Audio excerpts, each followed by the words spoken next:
Hi everyone, welcome to central academy.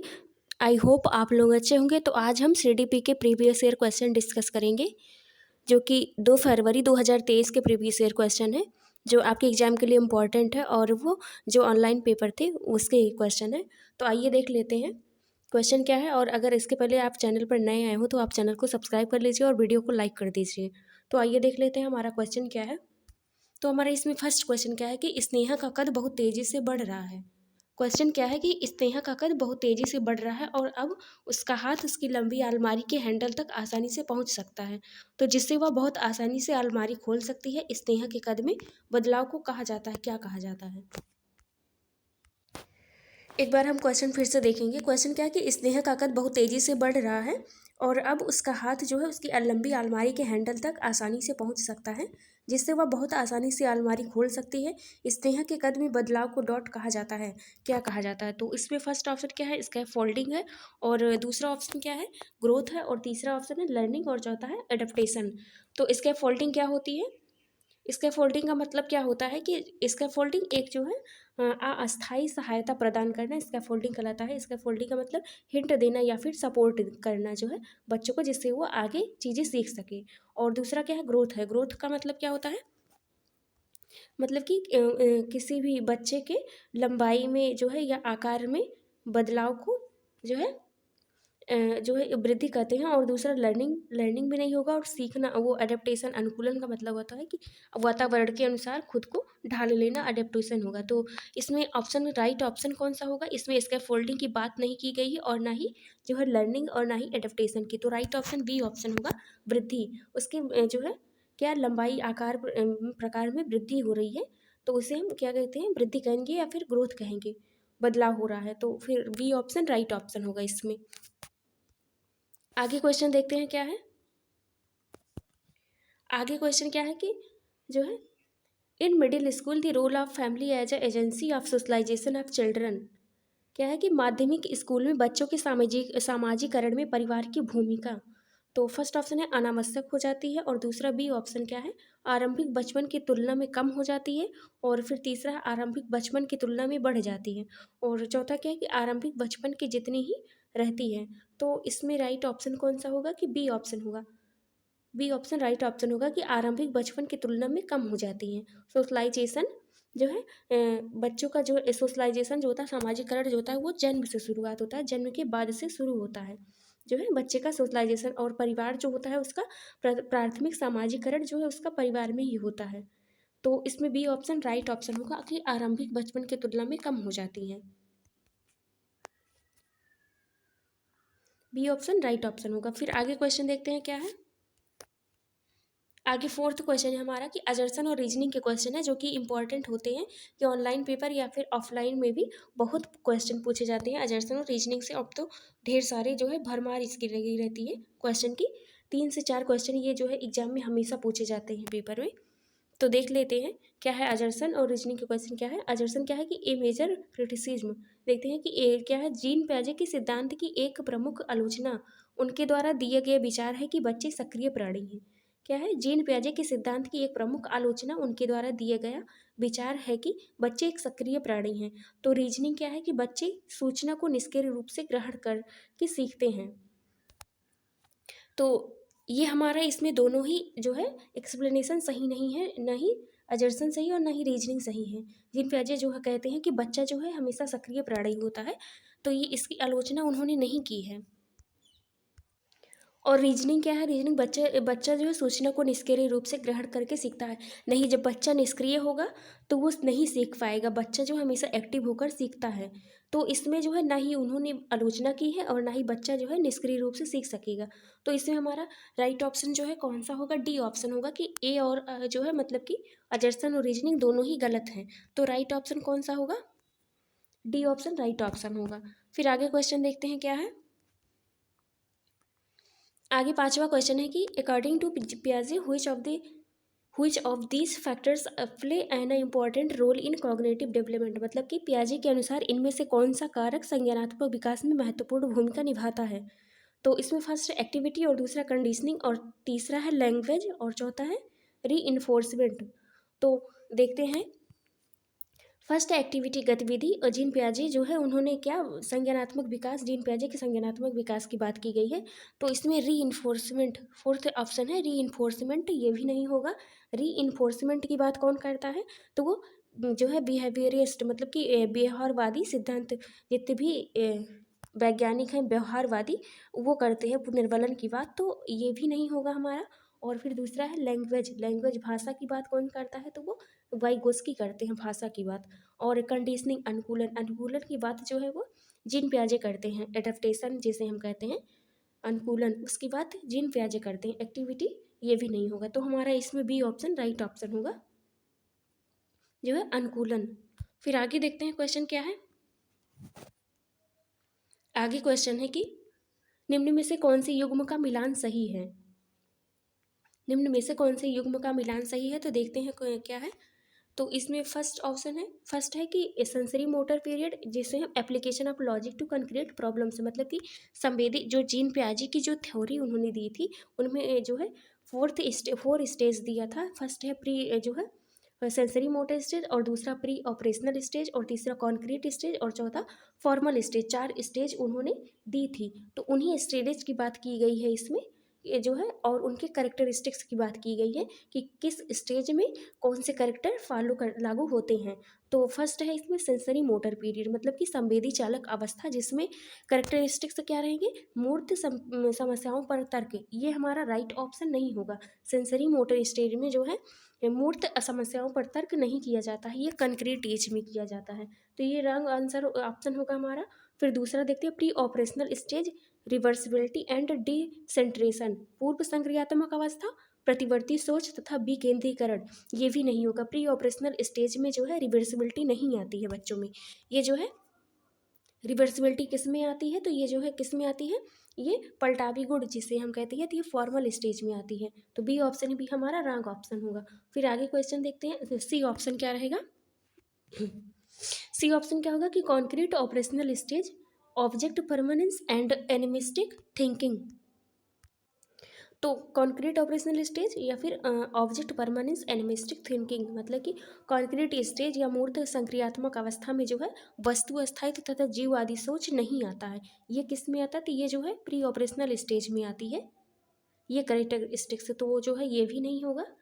और D option है formal operational, formal operational stage या फिर obstruct thinking, तो मतलब कि औपचारिक संक्रियात्मक अवस्था जिसमें अमूर्त सोच डेवलप होता है, तो यही हमारा राइट ऑप्शन होगा, जो है अमूर्त सोच किस में डेवलप होता है, तो वो जो है फॉर्मल ऑपरेशनल स्टेज में डेवलप होता है, तो डी ऑप्शन राइट ऑप्शन होगा इसमें।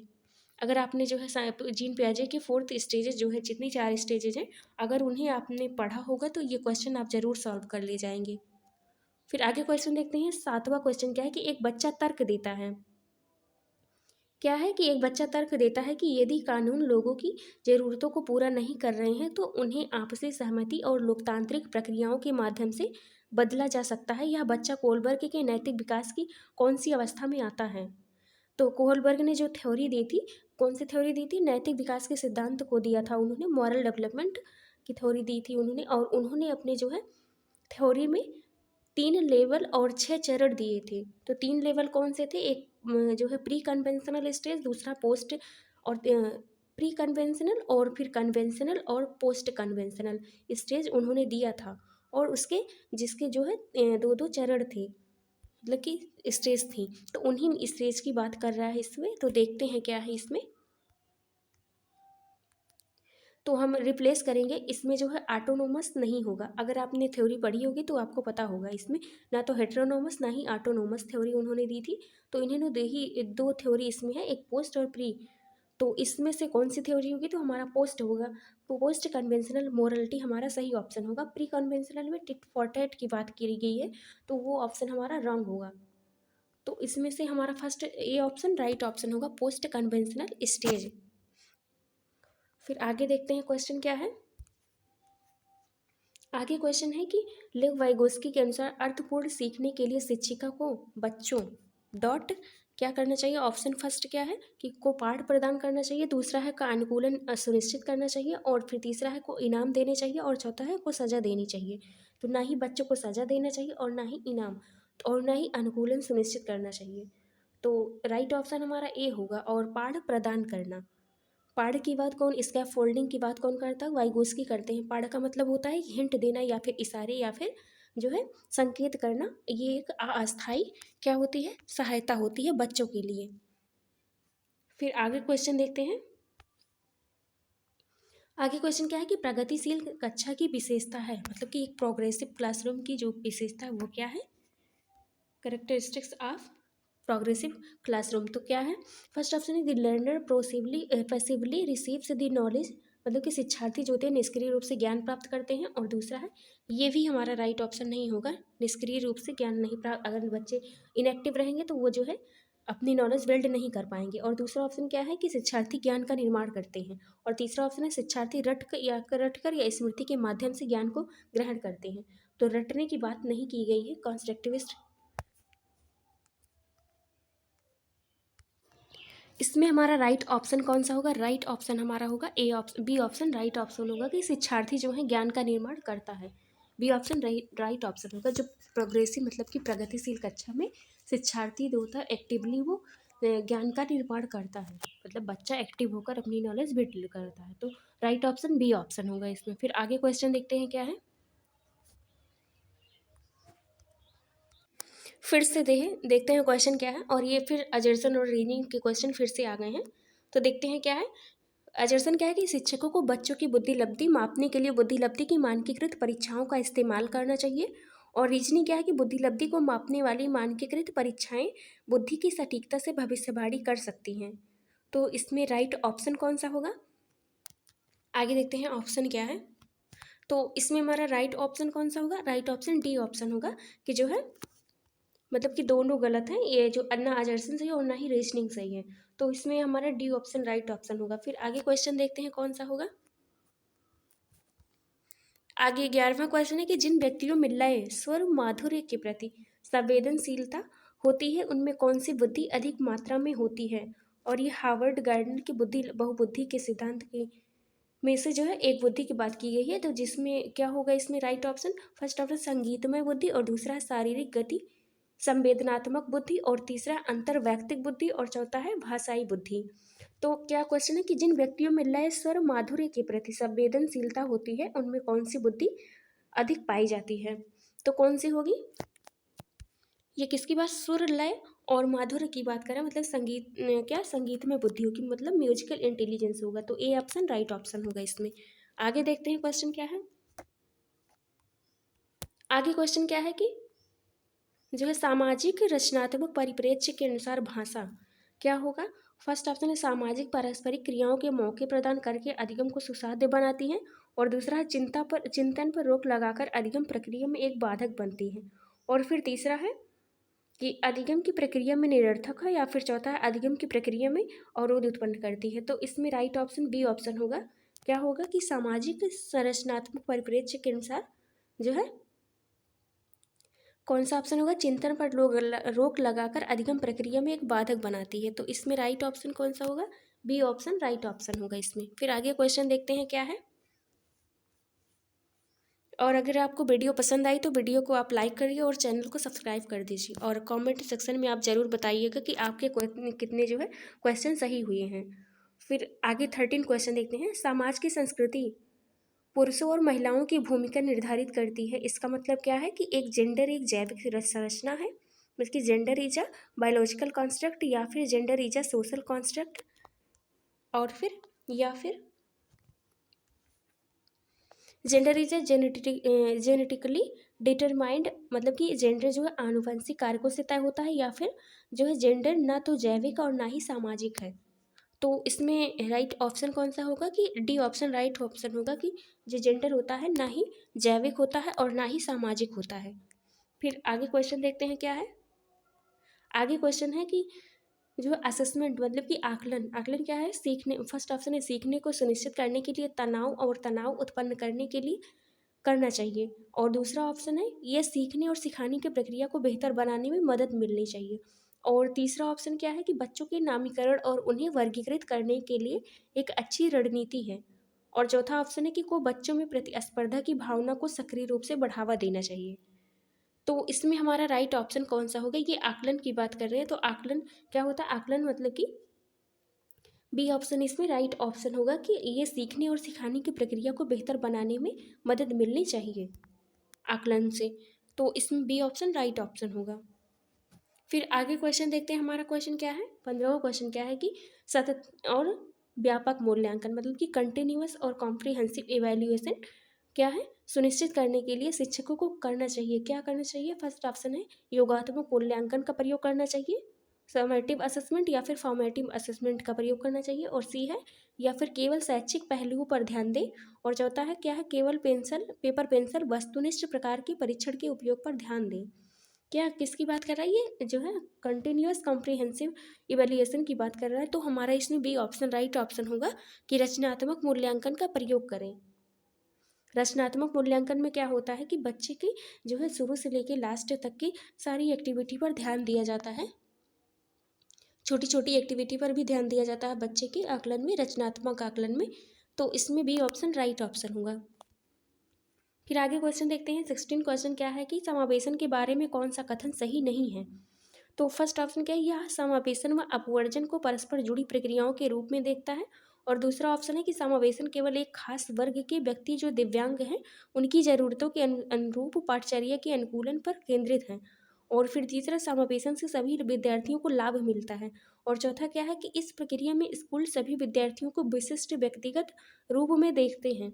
तो इसमें राइट ऑप्शन कौन सा होगा? समावेशन के बारे में कौन सा कथन सही नहीं है? ये नॉट की बात कर रहा है, आपको ध्यान देना होगा नॉट है कि नहीं क्वेश्चन में, उसी हिसाब से आप लगाएंगे। फिर इसमें राइट ऑप्शन कौन सा होगा 16 का? तो इसमें जो है बी ऑप्शन राइट ऑप्शन होगा। बी ऑप्शन राइट ऑप्शन होगा कि जो है समावेशन केवल एक खास वर्ग के व्यक्ति जो दिव्यांग हैं उनकी ज़रूरतों के अनुरूप पाठचर्या के अनुकूलन पर केंद्रित है, ऐसा नहीं होगा। तो बी ऑप्शन राइट ऑप्शन होगा इसमें। फिर आगे देखते हैं 17 क्वेश्चन क्या है कि 17 क्वेश्चन क्या है कि अजर्सन और रीजनिंग के क्वेश्चन फिर से आए हुए हैं। तो देख लेते हैं क्वेश्चन क्या है। अजर्सन क्या है कि विविध विद्यार्थियों की कक्षा में शिक्षकों को यथोचित स्वायत्तता देनी चाहिए और पाठ्यचर्या और आकलन प्रणाली को लचीला बनाना चाहिए। और रीजनिंग क्या है कि बच्चे बेहतर सीखते हैं तथा जब वह प्रभुत्व लेते हैं उनके सीखने की ज़रूरतों का समायोजन होता है, सही विकल्प चुनें। क्या है? अजर्सन और रीजनिंग। तो इसमें कौन सा अजर्सन और रीजनिंग के क्वेश्चन है, तो इसमें राइट ऑप्शन कौन सा होगा? फिर से क्वेश्चन देखते हैं कि विविध विद्यार्थियों की कक्षा में शिक्षकों को यथोचित स्वायत्तता देनी चाहिए और पाठचर्या और आकलन प्रणाली को लचीला बनाना चाहिए। और दूसरा है बच्चे बेहतर सीखते हैं जब वह प्रभुत्व लेते हैं उनके सीखने की ज़रूरतों का समायोजन होता है। तो इसमें राइट ऑप्शन कौन सा होगा? तो इसमें डी ऑप्शन राइट ऑप्शन होगा, ना ही जो है दोनों गलत हैं, मतलब कि बोथ ए और आर दोनों ही गलत हैं। तो इसमें ना ही अजर्सन सही है और ना ही रीजनिंग सही है। तो राइट ऑप्शन इसमें कौन सा होगा 17 का? 17 का राइट ऑप्शन डी ऑप्शन होगा, बोथ ए एंड आर दोनों फॉल्स होगी। फिर आगे क्वेश्चन देखते हैं। आगे 18 क्वेश्चन क्या है कि कौन सा उदाहरण सहायकी तकनीकी इस्तेमाल करते हुए विद्यार्थियों को गतिशीलता में मदद करेंगे? तो फर्स्ट है छड़ी, दूसरा है ब्रेल प्रणाली, और तीसरा है श्रवण में मदद करने का उपकरण, और चौथा है आवर्धक लेंस। तो इसमें राइट ऑप्शन कौन सा होगा? बी ऑप्शन होगा ब्रेल प्रणाली। बी ऑप्शन राइट ऑप्शन होगा। फिर आगे क्वेश्चन देखते हैं क्या है। आगे क्वेश्चन है कि निम्न में से कौन सी प्रणाली विद्यार्थियों की जिन्हें दृष्टि बाधिता है के लिए प्रभावी नहीं है? क्या प्रभावी नहीं है? तो फर्स्ट है कक्षा में कम प्रतिबंधात्मक वातावरण सुनिश्चित करना चाहिए, और दूसरा कक्षा में गैर जरूरी बाधाओं को हटाना, और फिर तीसरा संरचनाओं को विविध तकनीकों से प्रस्तुत करना, और चौथा है विद्यार्थियों के पृथकीकरण को ध्यान में रखकर उन्हें हरदम अलग बिठाना चाहिए। तो इसमें राइट ऑप्शन कौन सा होगा? तो बी ऑप्शन हमारा राइट ऑप्शन होगा कि कक्षा में गैर जरूरी बाधाओं को हटाना चाहिए। बी ऑप्शन राइट ऑप्शन होगा। फिर आगे क्वेश्चन देखते हैं क्या है। आगे 20वां क्वेश्चन है कि रचनात्मकता क्या है, मतलब कि क्रिएटिविटी क्या है? तो फर्स्ट ऑप्शन है कुछ ऐसा बनाने या खोजने की क्षमता जो मौलिक हो, और दूसरा ऑप्शन है कि बिना बोर हुए किसी कार्य को बार बार करने की क्षमता, और तीसरा है अंकों के अनुक्रमों को याद रखने की क्षमता, और चौथा है अभिसारी सोच करने की क्षमता, मतलब कि ability to do convergent thinking. तो हमारा इसमें राइट ऑप्शन डी ऑप्शन होगा। अभी सारी सोच जो है जिसके पास क्या, तो इसमें राइट ऑप्शन कौन सा होगा, डी ऑप्शन राइट ऑप्शन होगा। फिर आगे क्वेश्चन देखते हैं।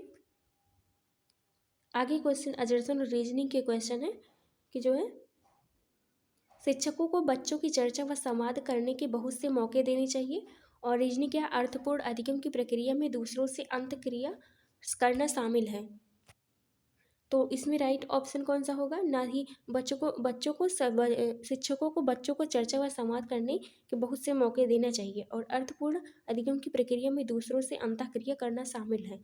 तो इसमें राइट ऑप्शन कौन सा हो जाएगा, राइट ऑप्शन डी ऑप्शन हो जाएगा। जो है ए और आर दोनों ही गलत हैं, मतलब कि दोनों ही आंसर हमारा रीजनिंग और अजर्सन दोनों ही गलत हैं। फिर राइट ऑप्शन डी ऑप्शन होगा। तो इसमें जो है डी ऑप्शन नहीं होगा, इसमें ए ऑप्शन राइट ऑप्शन होगा। जो है ए और आर जो है दोनों सही हैं, मतलब कि ए और आर दोनों से अजर्सन जो है रीजनिंग के एक्सप्लेन अच्छे से करता है, तो ए ऑप्शन राइट ऑप्शन होगा। फिर आगे करते हैं, आगे देखते हैं क्वेश्चन क्या है कि लर्नर सेंटर्ड अप्रोच इन्वॉल्व, मतलब कि शिक्षार्थी केंद्रित दृष्टिकोण में क्या शामिल है। तो फर्स्ट ऑप्शन है वह विधियाँ जहाँ सीखने में शिक्षार्थियों के स्वयं की पहल और प्रयास शामिल होते हैं, और दूसरा शिक्षार्थियों के लिए शिक्षकों द्वारा निष्कर्ष निकालना, और फिर तीसरा है पारंपरिक व्याख्याएं विधियाँ, और चौथा है वह तरीके जिनमें पाठ्यपुस्तक सीखने का केंद्र होता है। तो इसमें राइट ऑप्शन कौन सा होगा, तो राइट ऑप्शन सी ऑप्शन होगा कि जो है पारंपरिक व्याख्या विधि, मतलब कि traditional instructional methods, right option इसमें सही ऑप्शन होगा।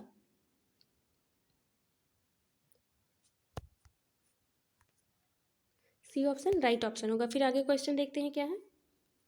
आगे क्वेश्चन है कि शिक्षकों को इस विश्वास को बढ़ावा देना चाहिए कि अधिगम, तो फर्स्ट है इसमें एक सक्रिय प्रक्रिया जिसका एक सामाजिक संदर्भ होता है, और फिर जो है सी बी ऑप्शन है कि एक सक्रिय प्रक्रिया है परंतु उसका सामाजिक संदर्भ नहीं होता है, और सी है एक निष्क्रिय प्रक्रिया है जिसका एक सामाजिक संदर्भ होता है, और चौथा ऑप्शन है कि एक निष्क्रिय प्रक्रिया है परंतु उसका सामाजिक संदर्भ नहीं होता है।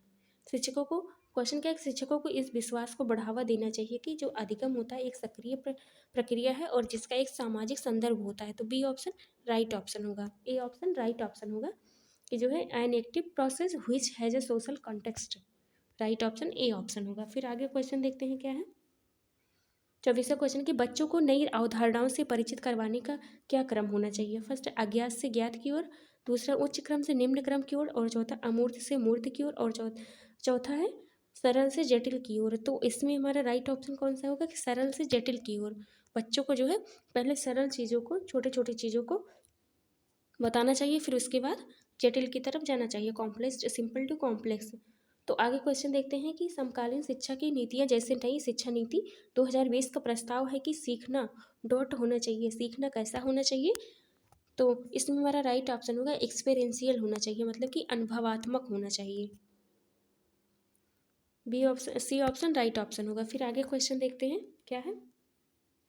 आगे क्वेश्चन है which of the following effective problem solving strategy, मतलब कि एक प्रभावी समस्या समाधान रणनीति है, कैसी है, एक एनालॉजिकल थिंकिंग है, मतलब कि अनुरूपी सोच है, या फिर फंक्शनल फिक्स्डनेस है, या फिर प्रकार्यात्मक स्थिरता, या फिर कन्वर्जेंट थिंकिंग है, या फिर एल्गोरिदम कलन विधि है।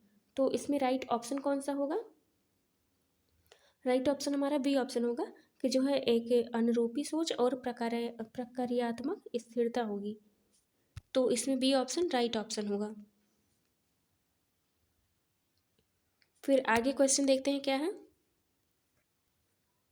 27वां क्वेश्चन है कि कक्षा में मौलिक रूप से खोज एवं चिंतन को बढ़ावा देना चाहिए।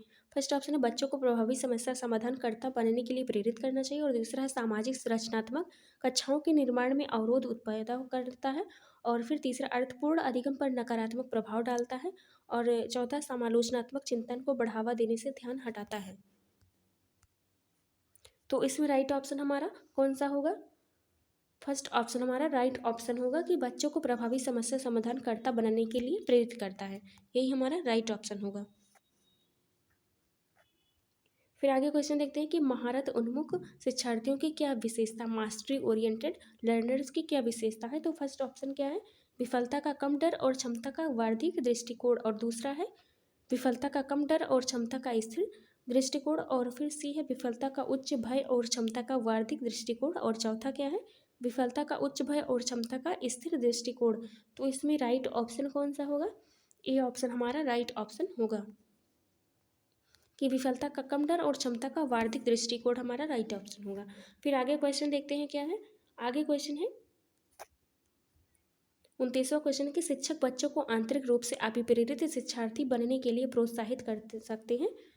तो फर्स्ट ऑप्शन है पुरस्कार देकर, नहीं ये भी नहीं होगा, और दूसरा है सजा देकर, ये भी नहीं होगा, और तीसरा है निष्क्रिय अनुकरण को प्रोत्साहित करके, ये भी नहीं, और फोर्थ ऑप्शन हमारा राइट ऑप्शन होगा, क्या होगा कि खुशी वो सीखने की खुशी पैदा करके, इसमें राइट ऑप्शन होगा। फिर आगे क्वेश्चन देखते हैं क्या है। आगे क्वेश्चन है कि शिक्षकों को अपने विश्वास से अवगत कराना चाहिए कि क्षमता क्या है, अनियंत्रित है या फिर निश्चित है या फिर वृद्धिशील है या फिर यह पूरी तरह से बाहरी कारकों पर निर्भर है।